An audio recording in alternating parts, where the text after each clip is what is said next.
தமிழ்நாட்டில் 15 இடங்களில் நேற்று 100 டிகிரியை தாண்டி வெப்பம் பதிவானது.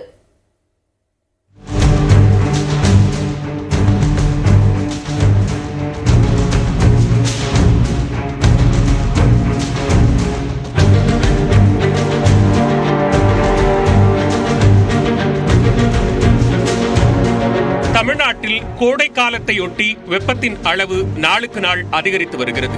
நேற்று மட்டும் தருமபுரி, மதுரை, சேலம், திருச்சி உட்பட 15 இடங்களில் 100 டிகிரி ஃபாரன்ஹீட்டை தாண்டி வெப்பம் பதிவானது. அதிகபட்சமாக ஈரோட்டில் 107 டிகிரி அளவிலும், திருப்பத்தூர், வேலூர் பகுதிகளில் 106 டிகிரியை தாண்டியும் வெப்பநிலை பதிவாகியுள்ளது. பல நகரங்களில் வெயில் கொளுத்தியதால் சாலைகளில் மக்களின் நடமாட்டம் குறைந்திருந்தது. இப்போ தண்ணிலாம் கொண்டு வந்தோம்னா பாட்டில் உள்ள தண்ணி ஆட்டோமேட்டிக்காவே ஹீட் ஆகுது. எங்களோட ஒர்க்குமே வெயில் அலையிறதுனால ரொம்பவே சஃபர் ஆயிட்டு இருக்கிறோம். இங்க தண்ணி சரி வெளியில வாங்கலாம் அப்படின்னு பார்த்தா அதுவுமே வந்துட்டு கடைகள்ல இதுதான் சீசன் அப்படின்றதுனால, சம்மர் சீசன்றனால காஸ்ட்டுமே ரொம்ப ஹை பண்றாங்க. வண்டி ஓட்டுவதற்கு ரொம்ப கடுமையாக இருக்கிறது.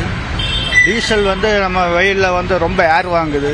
வெயில் கடுமையாக இருக்கிறதுனால டேங்க் பயங்கரமாக சூடாகிறதுனால ஏர் வாங்கிறதுனால வண்டி ஓட்டுவதற்கு ரொம்ப சிரமமாகவும் இருக்குது. தருமபுரி, கோவை, நீலகிரி, வேலூர் உள்ளிட்ட மாவட்டங்களில் பொதுமக்கள் பகல் 12 மணி முதல் 3 மணி வரை தேவையின்றி வெளியே வர வேண்டாம் என எச்சரிக்கப்பட்டுள்ளனர். வெயிலின் தாக்கத்தால் உடல்நலக் குறைவு ஏற்பட்டால் உடனடியாக மருத்துவரை அணுகவும் அறிவுறுத்தியுள்ளனர். வெப்ப அலை வீசக்கூடும் என வானிலை மையம் எச்சரித்துள்ளதால் போதுமான அளவு நீர் அருந்துமாறும் பொதுமக்கள் அறிவுறுத்தப்பட்டுள்ளனர். வெயிலில் அலைவதால் உடல்நலக் குறைவு ஏற்படும் என ராஜீவ்காந்தி அரசு பொது மருத்துவமனையின் முதல்வர் தேரணி ராஜன் எச்சரித்துள்ளார். கடுமையான தலைவலி இருக்கலாம்.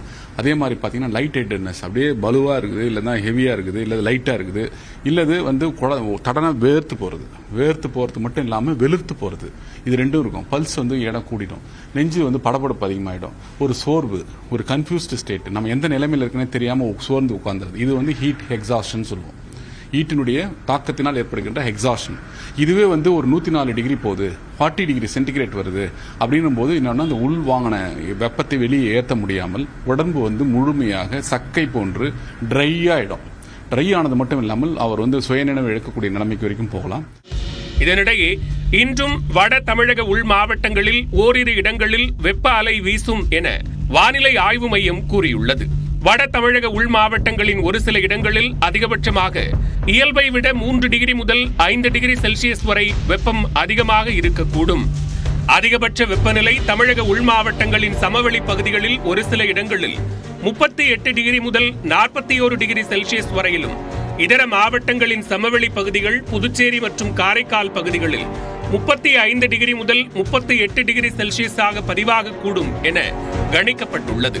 சென்னையின் அதிகபட்ச வெப்பநிலை 37 முதல் 38 டிகிரி செல்சியஸாக பதிவாக வாய்ப்புள்ளது.